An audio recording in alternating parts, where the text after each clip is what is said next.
Russia invaded Georgia. Russia invaded Ukraine. Twice. Мною принято решение о проведении специальной военной операции.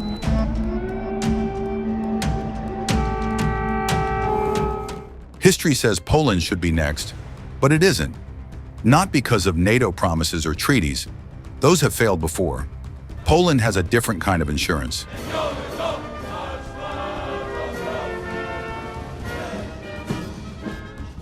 A war plan built around one question Russia can't answer. What if it doesn't win in the first 72 hours? How do you stop a superpower from crushing you before help arrives? In the next few minutes, you'll see how Poland designed its entire military around those critical first 3 days, and why that strategy is exactly what keeps Moscow awake at night. Let's get started. Look at the map. Poland sits on one of Europe's most dangerous front lines. It shares roughly a 144-mile border with Russia's heavily militarized Kaliningrad enclave. To the east, Belarus adds another layer of risk. Poland has about 38 million people, Russia around 144 million. The numbers are intimidating. Poland knows it cannot rely on population size. It must rely on preparation, speed, and firepower. History reinforces that mindset. Poland vanished from the map for 123 years after being partitioned by Russia, Prussia, and Austria in 1795. In 1939, Nazi Germany and the Soviet Union invaded simultaneously. Poland resisted for 35 days and still fell. The Soviet occupation lasted until 1989. These historical defeats taught Poland that survival isn't guaranteed by size or alliances alone. Every general today studies rapid mobilization, fortified positions, and flexible tactics, lessons carved by centuries of invasion. For many Polish generals today, Soviet tanks in Warsaw are in distant history. They were seen firsthand by their fathers. That history shapes modern Poland's military strategy. Never again will the country rely solely on treaties or hope. It must be ready to fight alone, immediately. Poland's military philosophy is simple. The first 72 hours of war decide everything. NATO doctrine assumes member states can hold out for 48 to 96 hours before reinforcements arrive. Poland watched Ukraine and realized that assumption is fragile. What if NATO takes longer than expected? What if Germany needs parliamentary approval? What if France debates at the UN first? What if the US is distracted elsewhere? In that scenario, Poland fights alone. Every strategic decision, every acquisition, every troop deployment is built around that single premise: survive, fight, and slow the enemy for 3 days. By 2030, Poland aims to have 300,000 active duty troops, up from 110,000 in 2020. The military isn't just bigger, it's designed to move fast, strike hard, and sustain itself during the critical opening of any conflict.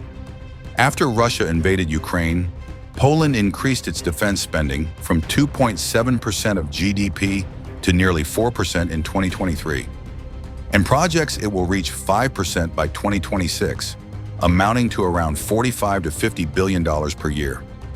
For perspective, Germany spends roughly 2% of GDP despite a much larger economy. Poland is spending double the share with barely 1/8 of the economic size. Why? Because Poland assumes it might fight alone for the first 72 hours. Every dollar is an investment in early survival, rapid mobilization, and deterrence. Unlike countries that rely on promises of protection, Poland invests in readiness today, not just eventual assistance. Poland is moving quickly to modernize its military, refusing to wait decades for upgrades. In 2022, it signed a deal with South Korea for 180 K2 Black Panther tanks, with deliveries starting in 2025 and the potential for local production to bring the total to 1,000 tanks. Each K2 costs around $8.5 million, but Poland prioritizes speed and capability over cost. That same year, the country also ordered 48 Fa-50 light combat aircraft, K9A-1 self-propelled howitzers, up to 486 HIMARS rocket systems from the US, and 96 Apache attack helicopters. Every acquisition follows the same principle: immediate deployment. There are no decade-long programs or endless waiting. Poland aims to field a modern military by 2030 in just a few years. The focus is not on flashy numbers, but on rapid, usable capability. Beyond tanks and artillery, Poland invests in drones, cyber warfare, and networked command systems, ensuring each unit communicates and reacts in real time. The aim is a battlefield smarter than the sum of its hardware. While Germany's Leopard 2 A8 upgrade has been stuck in planning since 2015, Poland is actively deploying tanks, artillery, and drones in real time, integrating proven systems from South Korea, the US, Turkey, and elsewhere without delay. Poland also builds territorial defense for asymmetric warfare, ambushes, hit-and-run attacks, and supply line disruption. Ukraine's 2022 defense around Kyiv demonstrated the effectiveness of this model. Russian convoys stalled, fuel ran out, and momentum collapsed. Poland studied these lessons carefully and embedded them into its doctrine. This approach ensures that even if Russia strikes first, it cannot achieve rapid success. Every hour gained by delay increases the likelihood that NATO reinforcements arrive before Poland is overrun. Russia's way of war depends on speed, massive opening strikes, fast armored pushes, and rapid encirclement to break a country before it can react. That approach worked in Crimea, and in the early weeks of the Ukraine war, allowed Russian forces to reach the outskirts of Kyiv. Poland's strategy is built to shut that down and deny Russia a quick win. Artillery and supplies are pre-positioned near the eastern regions, so forces can deploy immediately. K-9 Thunder howitzers are central to this plan, using rapid shoot and move tactics and highway mobility that make counter-battery strikes extremely difficult. Air defense adds another layer, with Patriot missiles, South Korea's K-30 Beho systems, and Chunmoo rockets working together. The aim isn't a flawless shield, but delay.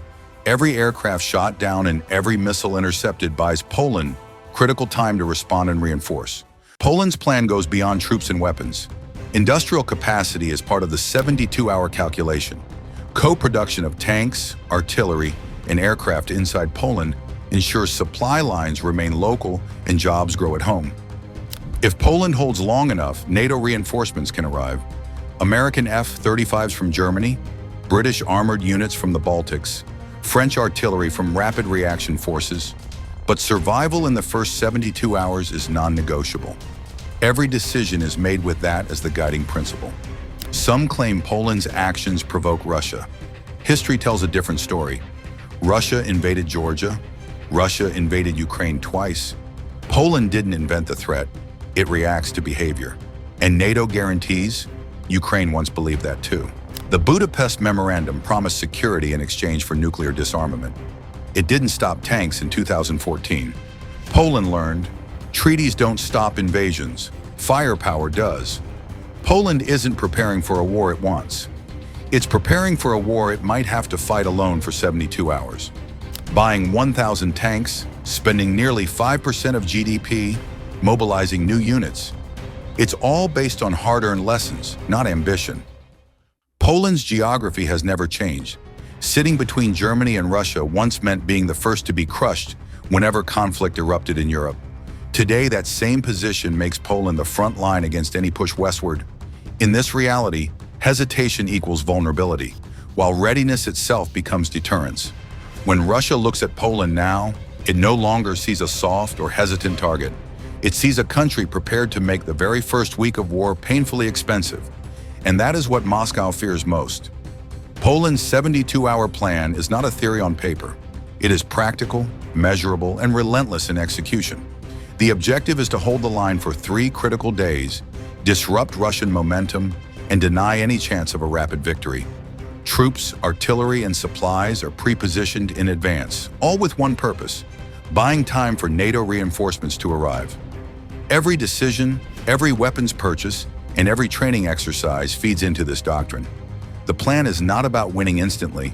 It is about survival, deterrence, and forcing any aggressor to pay a heavy price from the very first hour.